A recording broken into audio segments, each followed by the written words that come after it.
हरे कृष्णा। आज की भगवद गीता क्लास में आप सबका हार्दिक स्वागत है। आज हम पढ़ेंगे भगवद गीता अध्याय 3 श्लोक संख्या 20। कर्मणैव हि संसिद्धिम् आस्थिता जनकादयः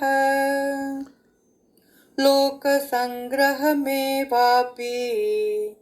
सम्पश्यन् कर्तुमर्हसि यद्यदाचरति श्रेष्ठः तत्तद्देवेतरो जनः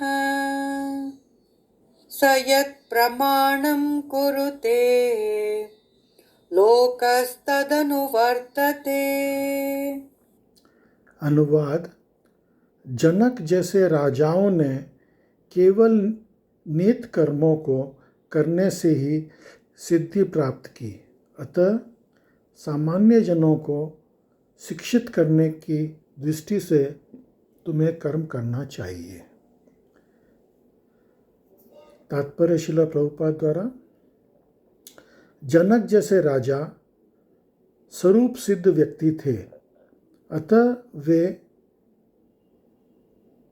वेदानुमोदित कर्म करने के लिए बाध्य न थे, तो भी वे लोग सामान्य जनों के समक्ष आदर्श प्रस्तुत करने के उद्देश्य से सारे नियत कर्म करते रहे। जनक सीता जी के पिता तथा भगवान श्री राम के ससुर थे। श्री राम के महान भक्त होने के कारण उनकी स्थिति दिव्य थी, किंतु चूंकि वह मिथिला, जो भारत के बिहार प्रांत में एक परगना है, के राजा थे, अतः उन्हें अपने प्रजा को ये शिक्षा देनी थी कि कर्तव्य पालन किस प्रकार किया जाता है। भगवान कृष्ण तथा उनके शाश्वत सखा अर्जुन को कुरुक्षेत्र में युद्ध में लड़ने की कोई आवश्यकता नहीं थी, किंतु उन्हें जनता को यह सिखाने के लिए युद्ध किया कि जब सत्परामर्श असफल हो जाते हैं तो ऐसी स्थिति में हिंसा आवश्यक हो जाती है। कुरुक्षेत्र युद्ध से पूर्व युद्ध निवारण के लिए भगवान तक ने सारे प्रयास किए, किंतु दूसरा पक्ष लड़ने पर तुला था। अतः ऐसे संदर्भ में लिए युद्ध करना आवश्यक थे। यद्यपि कृष्ण भावना भक्ति व्यक्ति को संसार में कोई रुचि हो सकती, तो भी वह जनता को ये दिखाने के लिए कि किस तरह रहना और कार्य करना चाहिए, कर्म करता रहता है। कृष्ण भावनामृत में अनुभवी व्यक्ति इस तरह कार्य करते हैं कि अन्य लोग उनका अनुसरण कर सके, और इसकी व्याख्या अगले श्लोक में की गई है। तो अभी कोई भी चीज़ अगर हम किसी को सिखाते हैं तो हमको स्वयं उस चीज़ को करना सबसे पहले ज़रूरी है। जैसे एक छोटा बच्चा जो है वो सबसे पहले अपने माँ या पिता वो लोग जैसे करते हैं वो भी वैसे ही करेगा। जैसे अगर पिता अगर घर में बैठ करके शराब पी रहा है, सिगरेट पी रहा है, और वो बच्चे को बोले कि शराब नहीं पीना चाहिए, सिगरेट नहीं पीना चाहिए, तो क्या वो बच्चा मानेगा? नहीं मानेगा, वो भी पिएगा। तो वो वही कॉपी करेगा जो उसके माँ बाप करते हैं, जो उसके गुरु करते हैं। तो सबसे पहले कर्तव्य माँ बाप और गुरु का ये है कि वो उसी आचरण को करें जो वो बच्चे को सिखाना चाहते हैं। अगर सास अपनी बहू को कुछ बोलती है तो अगर वो उसको खुद फॉलो नहीं कर रही है तो बहू उसको कैसे मानेगी? तो अपना एग्जाम्पल सबसे पहले। रामायण में भी लिखा है, भगवान जो है वो सृष्टि के मालिक हैं, उनको कुछ करने की क्या ज़रूरत है। लेकिन वो एक आदर्श बनाने के लिए प्रातः काल उठ के रघुनाथा, मात पिता गुरु नावई माथा। मतलब भगवान जो है वो स्वयं सुबह प्रातः जल्दी उठते थे और उठ करके सबसे पहले अपने माता पिता और गुरु को प्रणाम करते थे। अब आप सोचो, उनको जल्दी उठने की क्या ज़रूरत है, कौन उसको उनको बोल सकता है कुछ। लेकिन नहीं, एक एग्जाम्पल कि भाई देखो ये ऐसा कर रहे हैं, तो हम लोग, कोई बड़ा आदमी अगर कुछ काम करता है तो हम लोग उसके पीछे जाते हैं। जैसे कोई एक्टर, फिल्म का एक्टर, अगर कोई उसने स्टंट किया तो हम लोग भी वैसे ही करना चाहते हैं। तो हम लोग सब कॉपी करने में एक्सपर्ट हैं।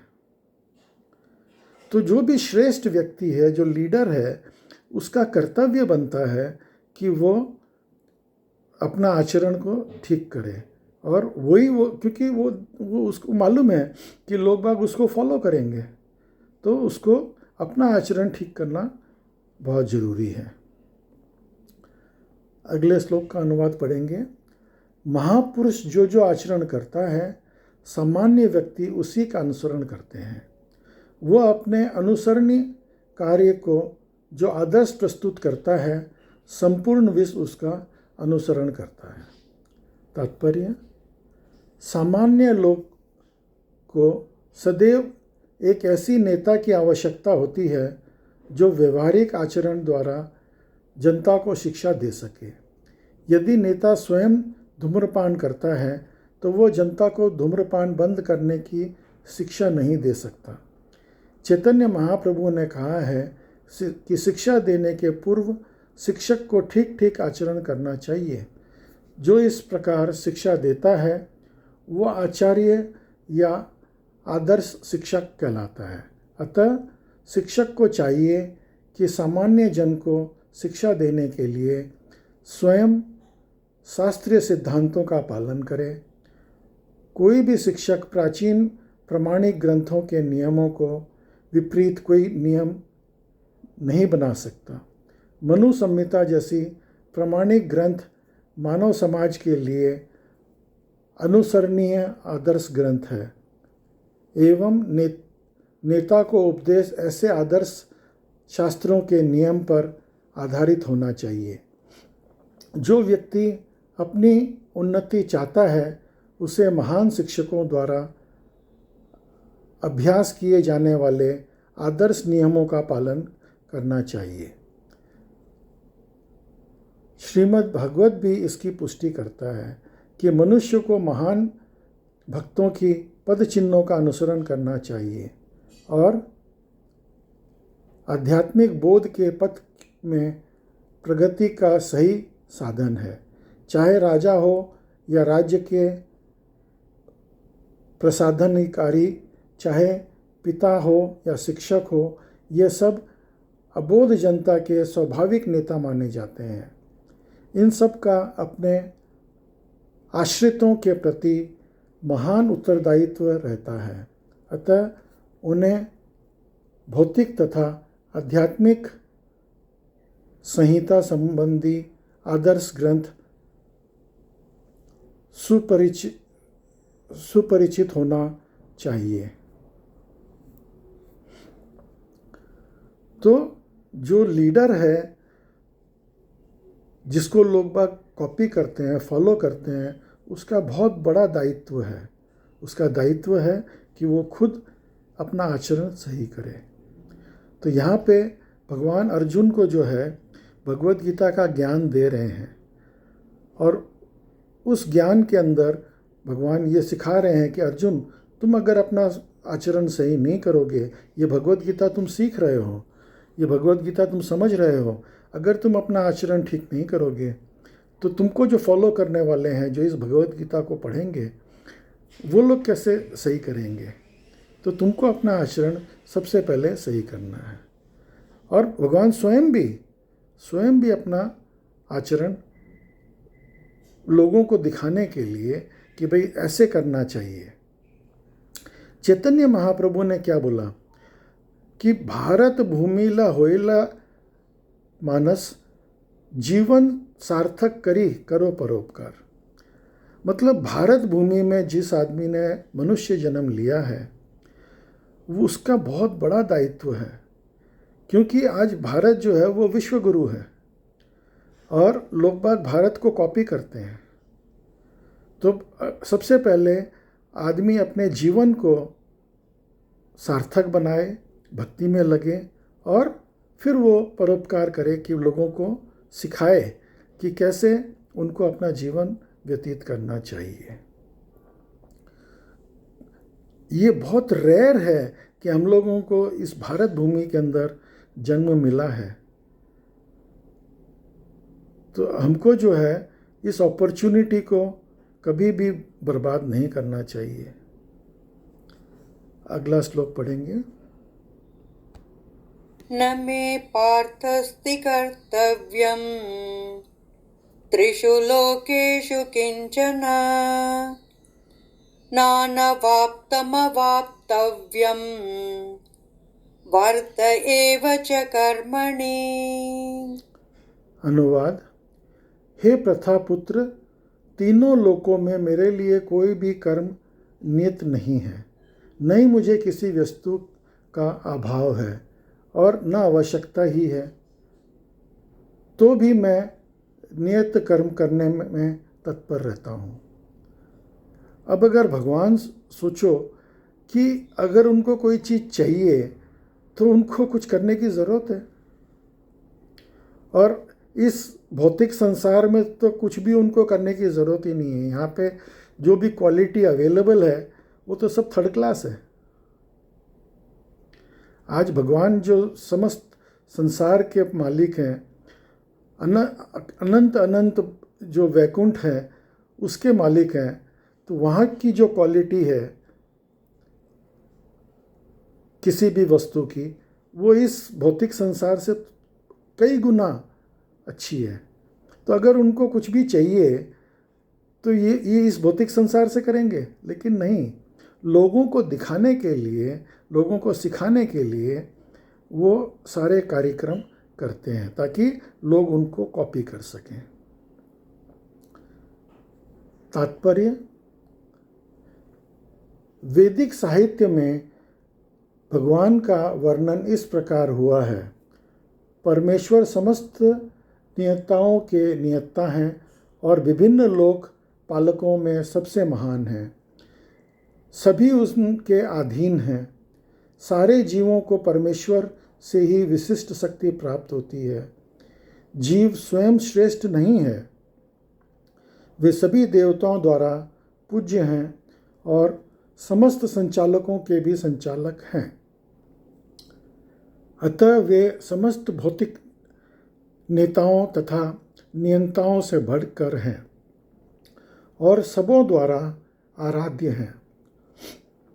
उनसे बढ़कर कोई नहीं है और वे ही समस्त कारणों के कारण हैं। ब्रह्मा जी अपनी ब्रह्म संहिता एक ब्रह्मा जी की एक डायरी है। ब्रह्मा जी ने सृष्टि की रचना करी तो उन्होंने अपने ऑब्जर्वेशंस, अपने जो भी उन्होंने देखा, जो भी उन्होंने समझा, उन्होंने अपनी डायरी में लिखा। तो उस डायरी में उनका सबसे पहला श्लोक है, ईश्वर परमा कृष्ण सच्चिदानंद विग्रह अनादिर आदिर गोविंद सर्व कारण कारणम। मतलब भगवान जो है वो सर्व कारणों के कारण है। और वो भगवान कौन है? गोविंद। ईश्वर परमा कृष्ण, कृष्ण जो है वो परम ईश्वर हैं। माने कई ईश्वर होते हैं लेकिन सब ईश्वरों के भी ईश्वर। जैसे मंत्री, कई मंत्री हैं लेकिन प्रधानमंत्री उन सब मंत्रियों के ऊपर है। तो उसी तरह से भगवान जो है वो परम ईश्वर है। सच्चिदानंद विग्रह, उनका जो विग्रह है वो सच्चित आनंद है। और अनादिर आदिर गोविंद, उनके कोई आदि नहीं है और न ही उनका कोई अंत है। वही स्वयं ही अपने ही वही सृष्टि के रचयिता हैं और हर सब चीज़ के कारण वही हैं। भगवद गीता में भी भगवान बोलते हैं, अहम सर्व योनिषु कौन्तेय अहम बीज प्रताह पिता, कि हे अर्जुन, इस संसार में 84 लाख योनियां हैं, वो जितनी भी योनि हैं उन सब के बीज देने वाले पिता मैं हूँ। तो मेरे से ही सारी योनियां प्रकट हुई है। तो भगवान ही सब चीज़ के कारण है। तो जब भगवान हम लोगों को कुछ सिखाना चाहते हैं तो वो खुद उसको करके दिखाते हैं। आगे पढ़ेंगे।